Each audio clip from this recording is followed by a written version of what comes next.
everyone, and welcome to another episode of Respecting the Beer.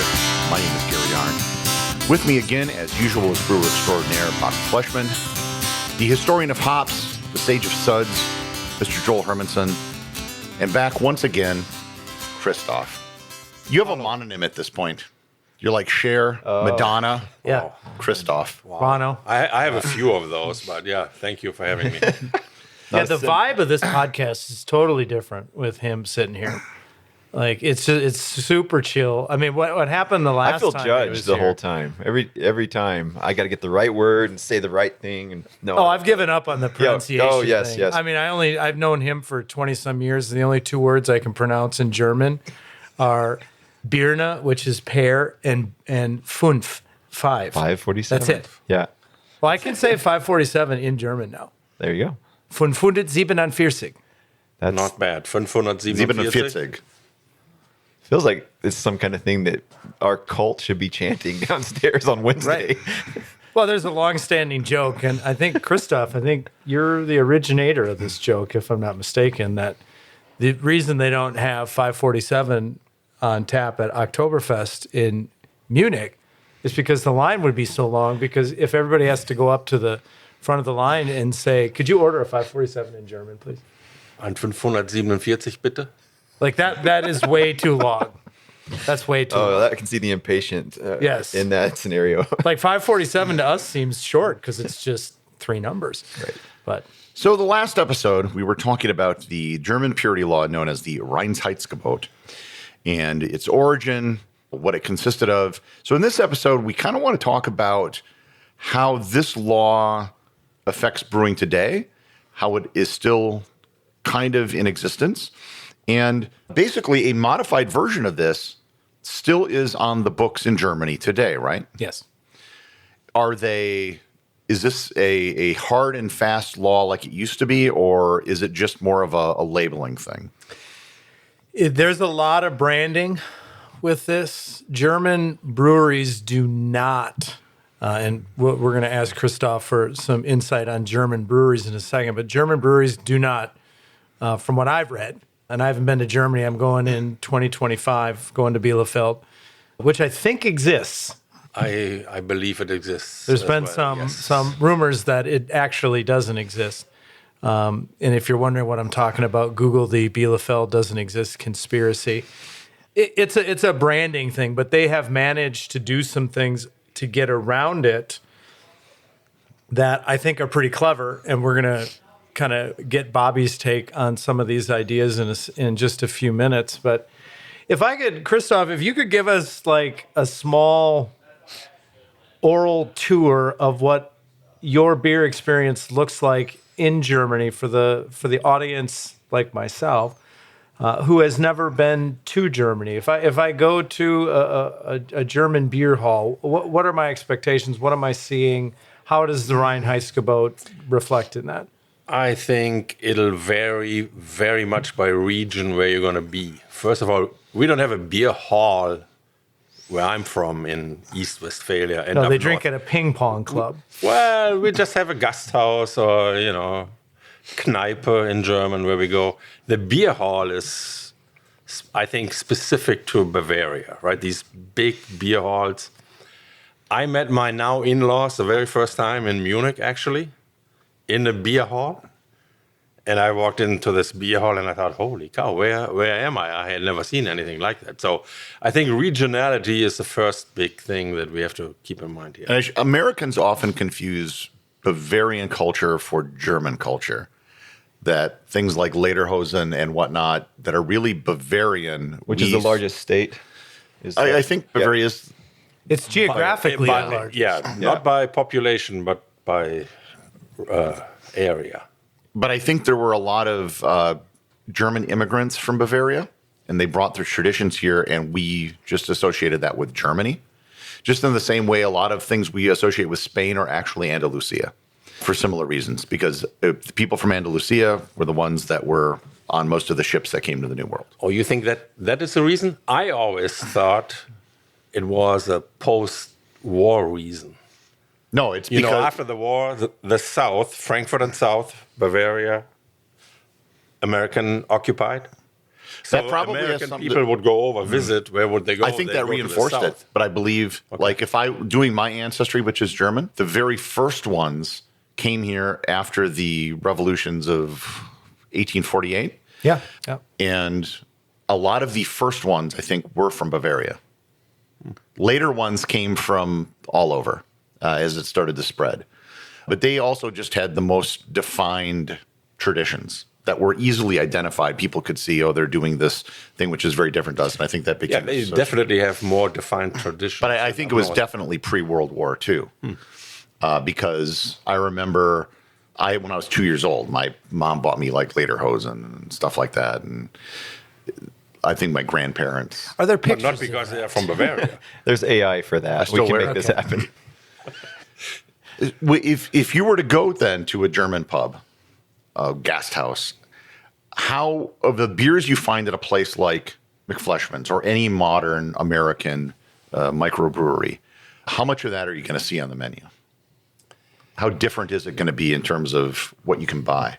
Very little you would find in terms of variety. Now, if you go to a brewery like at McFleshman, well, you would only find what they make, and they probably going to make 3-4 styles, right? If you go to a bar that serves different beers, well, you would find obviously a greater variety, but the styles would be the same limitation. You might have 5 Pilsners from 5 different brewing outfits, but you wouldn't have the variety that is on display here down at the bar. Do you believe there's more consistency in German beers? Like if you go from one beer to the next, if they're at least somewhat conscribed, at least by the tradition of the Reinheitsgebot, are you going to get a more consistent beer? Are there more similarities? Yeah, I think a Pilsner varies a little bit. You know, some are a little bit more bitter up north, I think. I think the more north you go, the more bitter the Pilsners are going to be. And as you make your way south, they get a little bit more mellow. Dortmund is an ale, or is it a lager? Now, catch me out. It's a hybrid Dortmund style. is a sore subject. Yeah. Oh, sorry. This is a geographical. No. I think there's a funny story in yeah. this. Can you talk about that picture of the horse? Oh, that's not Dortmund. That's a separate. Is that Herforder Pils? Yeah, that's Herforder Pils. Let's do Dortmund first. So, Bielefeld and Dortmund are about 60 miles apart. Pretending that Bielefeld exists. Yeah. If we assume that. That's our premise here. Growing up in Bielefeld, in my circle, everybody knows you drink Dortmund beer, you get diarrhea. That's it. There is no. If you would call up my brother right now and say, "Hey, what's Dortmund beer?" I have no doubt that would be the answer. I mean, everybody knows that. It's an export beer. It always was called export. Right. I don't think it's that different than a Pilsner. It's maybe a little sweeter or not as... I believe it's an ale that's fermented cool, so it's kind of a hybrid style. It's neither a lager nor an ale. It's got these both characteristics. Well, you would be the one to know. I don't know. Export is obviously giving it away. It's meant for shipping it away, which already kind of like means it's not good enough to drink it yourself, right? If you gotta export it. I think Christoph's driving the point home of the regional differences. Yeah. They're 60 miles apart and they have preferences. Yeah, and then speaking of regional differences, the biggest one is probably Köln. Oh, yeah. Kölschbier, Düsseldorf, Altbier. Mm-hmm. And these are 2 huge cities, and they are, I don't know right now exactly, but maybe 30 miles apart. Right. And there's a huge rivalry there, too. Demarcation line, rivalry, and Yeah. everything else, right? Yeah, and I think you have to be within eye shot of the cathedral in Cologne, in order to be considered to be a Kolsch brewery. And there's some rule on that as well. Yeah, Well, you good thing have to it's be pretty- able to see the top. You're right. You have to be able to see Yeah, the good top thing of it's the pretty cathedral. tall. So, But it does capture some of the geography, but not a lot. Yeah. Which reminds me, I really miss First Sip. Oh, yeah. It'll come back in spring. Oh, Yeah. that is a good one. Yeah. Let's talk about brewing. Of the beers that you brew, if we include a modern version of the Reinheitsgebot with yeast, how many of them could be certified, meaning the Reinheitsgebot that you brew? Yeah, good question. And I'd also add and this is one of the reasons that you get some regionality in German beer. They're not adding magnesium and calcium sulfate and so on and whatever they add to the water. They're just using the water. I do these beer classes from time to time, and they always start from water chemistry. And people wonder why I do that. And it's because that's where all the different styles were born. You were given what you had. We didn't know water chemistry 1,000 years ago. And so you build based on that. The malt profile, the hop profile, and the yeast and everything comes out of what works with that water. So on that very subject, we build water here, and we make water to match the region of the beer in which we're trying to make. So we've already broken the rule right out the gate. Now it's no longer. Are there any beers where you don't, where you just take? Yes, the Hildy is our Pilsner. We don't add anything to that because we have such good water in Appleton. Actually, we're voted, I think. Yeah, the top water in the state. Yeah, and I think it's gone on to nationals. I don't know where that sits, but we have really good water here, and what that means is it's able to be built upon. But if you're making a Pilsner, you generally, arguably, don't want to add anything mineral-wise, so long as you have enough calcium to complete the fermentation. And so that's the one example that we don't. Yeah, that is the one. Because even with our Helles, I'll add a little bit of chloride and a little bit of sulfate, just to mimic what you find in Munich. And I think that we broke the rules just then and there. Otherwise, all of our lagers are done by way of the Reinheitsgebot. We haven't yet come across this whole conversation regarding finings. Finings don't show up in our lagers because we use filtration. And can you talk about what we mean by finings? Finings is a way of making beer clear. And the English have no shame in throwing, they'll take a tropical fish, which has these bladders that inflate, and they're made of these certain proteins, and they'll take a tropical fish, and they use that bladder to be buoyant and sink up and down into the ocean. And somewhere along the way, someone discovered if you take one of these fish bladders and you dry it out, powderize it, throw it into a beer, it'll make the beer clear. And the English did that and still do that. We still do that on our English beers. It's a very traditional way of making cask ale. So there's a market for dried, powderized fish bladder. Somebody discovered it. I want to know the story of how they discovered it. More than I want to understand the science, although that's fascinating too. That blows me away that someone saw this pile of fish bladders to figure out what to do with. So there's a market for dried tropical fish bladders. Yep. And yet you haven't figured out that you could sell those bratwurst. That was on a tee, wasn't it? Just ready to be hit. Anyway, so all of our lagers are done traditionally, as in by the rules of the Reinheitsgebot. Including your gold medal winning. Yeah, including Pirates Cove, except for that water adjustment. With the chloride and even the Germans have methodologies. Don't get me wrong. They know how to get new minerals and acids into the mash that circumvent these rules today. It's a game of cat and mouse, and everybody knows everyone's playing just on the edge of what's allowed. I don't know all those tricks, but I know they exist. Let's put aside the creation of water. That you're really just trying to duplicate natural water that exists somewhere else. Yeah.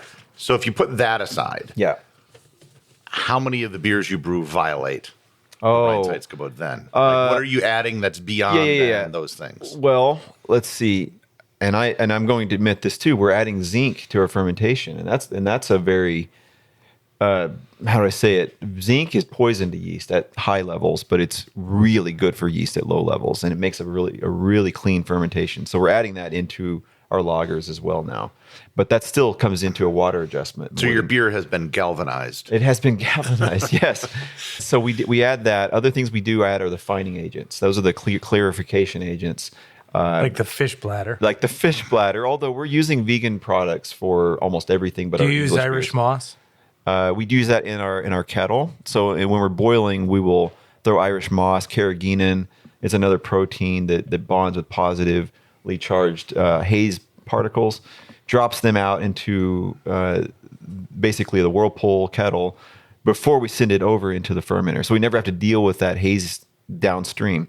That's one place where we use it and does cause trouble. Damn it, you caught me. I use that on most of our lagers. So here we go. I've already broken the rules. So I guess if you want to sit down and by the letter make a Reinheitsgebot fully compliant beer, you would then want to market the hell out of it because you've done all this work just for the benefit of having said you've done it. So I'm walking myself through my own process now. So we use that carrageenan in the kettle on our lagers. So this kind of related then to a question that I was wondering about, which is, and this is Christoph, chime in on this as well. Do you think that the Reinheitsgebot as it was written, and let's exclude the 1516 version, which didn't have yeast in it, and go to the unification version where they added yeast to it. Do you think it actually stagnated German brewing from the respect that they had limited styles and things like that? It depends. It's a philosophy, and you really can group the brewing world, the modern brewing world, into three buckets in my mind. America does have its contributions as of late, but the real origins of modern beer making are coming from England, from Bavaria, and from Belgium. And they all sort of have their way of going about it. The Germans have brought process to 11, right? Their process is now they make the best equipment, they have the best process, and they're some of the best raw ingredients in the world. But on the other hand, in England, you have some of those flavorful adjuncts and caramel malts and some of the things that they do with their cask conditioning and secondary fermentations. And all these carrageenan, Irish moss, and fish bladders, which is called isinglass. This kind of stuff happens in England. There's not these kinds of rules. There are different rules and different issues with taxation in England. In Belgium, it seems to be that it was more about the microflora and letting it go wild. And that's a whole other conversation for a different podcast. But yes, I think the Germans stagnated their creativity, but they also further their technical prowess, and now they're considered the best brewers in the world. That hasn't changed in the last, I would say, 200 years. Yeah, but the stagnation for variety, I'm sure, is there, right? I mean, you look at Germany right now, it's basically all Pilsners, Helles, a little bit wheat beer down in Bavaria, a little bit Schwarzbier in East Germany, and then you have the Alt and the Kölsch. But I think it may come down to consumption, right? It's consumption numbers. There's so much alcohol consumed between Bavaria and the Czech Republic that you don't have something full-bodied, heavy, and overly loud, right? Because it's so much of your everyday. Yeah, that's another thing. In Bavaria, especially, I mean, beer is really food, right? And Joel has talked about this in his class and stuff like that, right? I mean, and it's been a compliment for, a late breakfast or lunch. And you cannot have a 547, otherwise your day is gone, right? But you can have a Helles. And would you group Bavaria with Prague and Pilsen? And it's all very much a beer drinking part of the world. Right. How many pieces of bread is a beer in Germany? I think 7. They're like equivalent in terms of calories or nutrition. So right. Yeah. This kind of came into focus when your brother was here a few weeks ago. Your brother Andy came to McFleshman's on a number of occasions, a couple Wednesdays. He was a hit. He misses that. I talked to him last Wednesday before I left here, go here, and I said, damn it, if I have already a little tweak here if I'm just think about the Helles, So, he tried things graciously, but his compass always went right back to the Fest beer, to the lager, to the Czech Pilsner. That was where he kept landing right back at those. And while he is like me, an older, exemplar of a German, so, I think this is still very common. Yeah, they just tend to gravitate to a Pilsner. And being a craft brewer like I am, this is how we built this company in America. I get to put on both the hats. And that's the real fun of brewing beer in the United States for me. I get to be a German brewer one day, and approaching it technically. And the next day, I get to be an English brewer. And then the next day, a Belgian brewer. And that just, I think, allows us to. And then once in a while, I put on the American brewing hat. But it really allows. That's when we love you the most. Well, but all of it plays into it. I think of it as musical influences, right? You play a genre just to stretch out, but you come back to your bread and butter at some point. I think that's what I really enjoy about brewing here and creating this place. Could you brew a Reinheitsgebot 547? Let's see. We could actually. Yeah, I mean, we could. The problem is haze. I wouldn't want to deal with it without carrageenan, and we use silicic acid called biofine clear in the fermenter to make it clear. That's really A, to make it clear because it looks cool, but B, if you get some of the haze causing stuff out of the way, the hops can shine, and the beer has better shelf stability, and the foam has more longevity. So could I? Yeah, but why? I mean, I guess it's got a marketing element to it. I'm not sure. Who do you market a Reinheitsgebot approved 547 to? I'm not sure what that market looks like. Well, you do a test run on a Wednesday night, and they won't know that after serve them a couple of the original ones and then post two, they won't have any idea. Well, we're also using, and I guess this is probably allowed because we're using hop products now that are doubly strengths, so to speak. You take a hop. Boy, there's a whole episode here, but you take hops and you can put them under 90 pounds of pressure, carbon dioxide. It'll squish out all the good stuff, and then you can bottle that up and use it in your brew. And this is some of the stuff people are doing to make hoppy beers without loading their entire kettle up beyond reason with hops and still getting all the effects of it. I think these things are allowed in Germany because all you're adding is hops. So it's kind of like back to the cat and mouse game. You're able to play by the rules, but do it in a modern context. One of the slogans you guys have for your marketing material is beer-flavored beer. Yeah. Yeah. Is this kind of a shout-out to the Reinheitsgebot? Okay, I'm on record as saying and owning up to the idea that hazies are a new style, such as every beer ever, right? Every beer ever has been a new style at some point. So this was my sort of tongue-in-cheek way of going after the hazy world. I was saying beer-flavored beer in the face of the rising tide of hazies. Oh, we have a note slid at me under the table here. She's kicking me, as usual. Allison wants me to mention who came up with that slogan. Steph Harvey was our former marketing manager, and she came to me with that. I think she made the T-shirts before I even knew that slogan existed. But she embodied that. She also is the engine behind Something Amber, at least the creation of. And Something Amber is our Vienna lager, which has gone on to do really good things for us.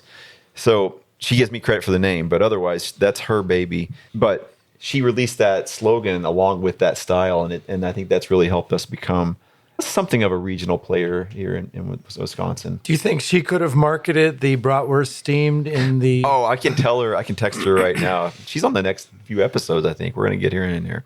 We'll talk about it. Yeah, we'll bring that up. I think she would be disappointed in the inability to bring that idea. Oh, she's going to love this. Yeah, she's going to love this. You went to beer school. You know a lot of brewers. What is the role that this plays in modern brewing today?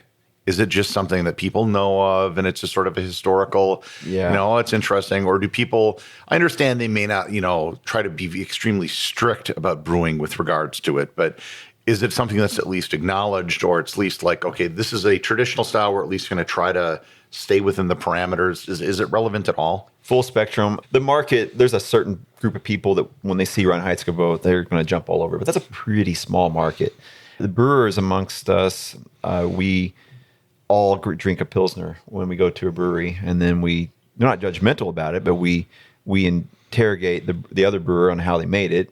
And we're often really happy to hear it was done, all of the Reinheitsgebot.